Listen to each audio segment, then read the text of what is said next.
রাত্রে ঘুমিয়েছিলাম গাইস। ওপরে সবাই শুয়ে রয়েছে, মানে মাহিরা, সাইকা আর আমি। আমাদের দাদাভাই নিচেই শুয়ে আছে, আর পাশেরা শুয়ে যাওয়ার মনে হয় আমার ঘুমই পুরো হয়নি। তাহলে দেখো চলে এসেছি পাশে, আর এসে থেকে আমাদের দাদা ঘুমিয়ে নেমেছে। মাত্র জাম হচ্ছে, কি হতে দেখো একবার, দেখো। আর আমাদের ঘরে এসিটা আমাদেরকে কেমন লেগেছে অবশ্যই জানাবে। আমার মারিয়াম বলে, মম্মি এবারে এসি বাকি রয়েছে। হ্যাঁ, এসি কিনে দেবে। সারাদিনের ব্লগ দেখতে থাকো। এইভাবে বলে দাদাভাই স্টার্ট করলো বলে একটু ভিডিও করাতে, আর ভিডিও করাবো বলে, আর দেখো চোখ বন্ধ করে কেমন শুয়ে গেছে। ওটো না বেরো, 8টা বাজে, ওটো 7:48 হচ্ছে। চলো পরে আসছি, এবারে আসবো সেই 10টার সময়, আর এদিকে আসবো না।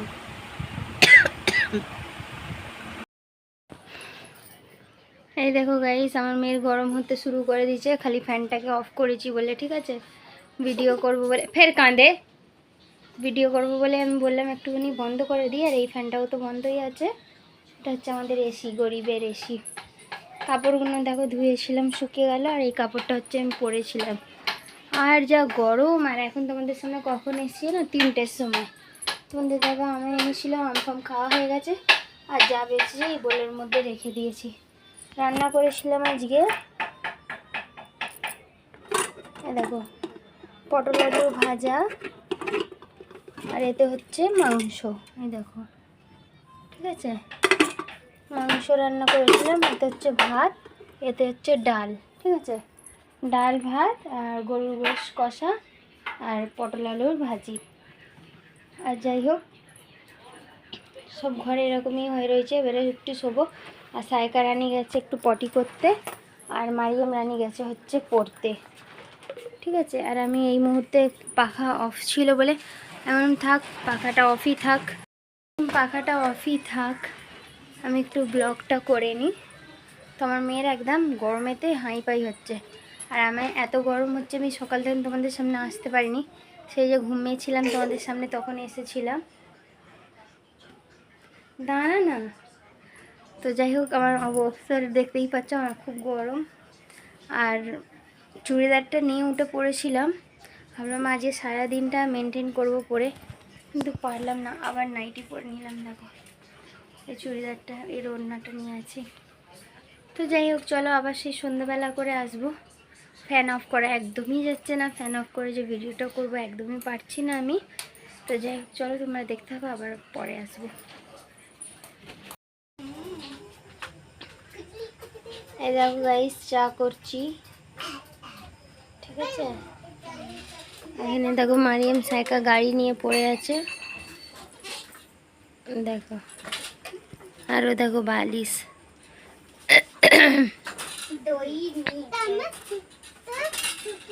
চলো পরে আসছি।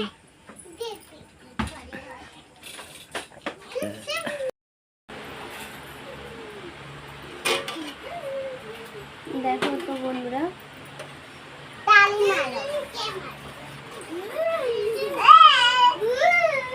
অল্প করে ভাত চাপিয়েছি, সাইকা মারিয়াম খেয়ে নিয়েছে। তোমাদের দাদার জন্য ভাত চাপিয়েছি, আমার জন্য ভাত আছে, ঠিক আছে, আমার জন্য ভাত আছে।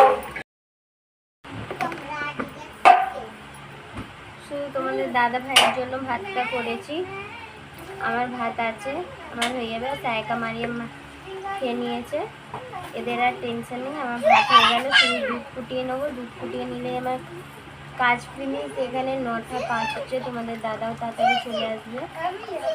ফোন করে বুঝতে পেরেছে যে আমার মনে হচ্ছে শরীরটা খারাপ রয়েছে, ফোন করেছে, আমাকে জিজ্ঞাসা করছে তোমাদের দাদা ভাই যে কিছু হয়েছে নাকি, আমি ঠিক জানি বলে আমার মন বলছে জানো তোমার কিছু হয়েছে, ওই জন্য ফোন করলাম। আসতে আমি যে সেরকম কিছু হয়নি বলে না হয়েছে। দেখ না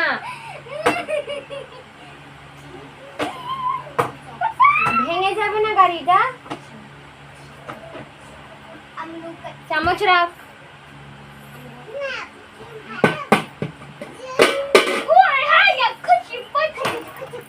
আমি বললাম না আমার কিছু হয়নি বলে হ্যাঁ কিছু হয়েছে, আমার মন বলছে কিছু হয়েছে, আমি চলে আসছি। আর কি বলবো বলো, একটুখানি হয়েছে, অসুবিধা হচ্ছে জানো তো। প্রেগনেন্সিতে কত প্রবলেমের ফেস করতে হয়,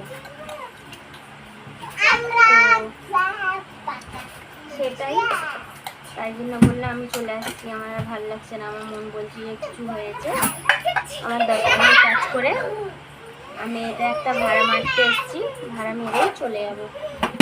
ঠিক আছে এসো, আর কিছু বলার আছে? কি হচ্ছে বলতো?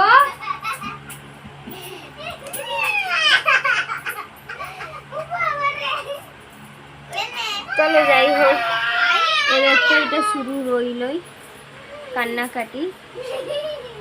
তোমাদের দাদা ভাই ভালোবাসে, খুব ভালোবাসে এরকম স্বামী পাওয়া, ব্যাপার ভাগ্যের ব্যাপার। তো যাই হোক চলো তোমরা দেখতে থাকো, দেখা হচ্ছে আগামীকাল সকালবেলা নিউ ব্লগের সাথে। আজকের মতন টাটা, বাই, গুড নাইট।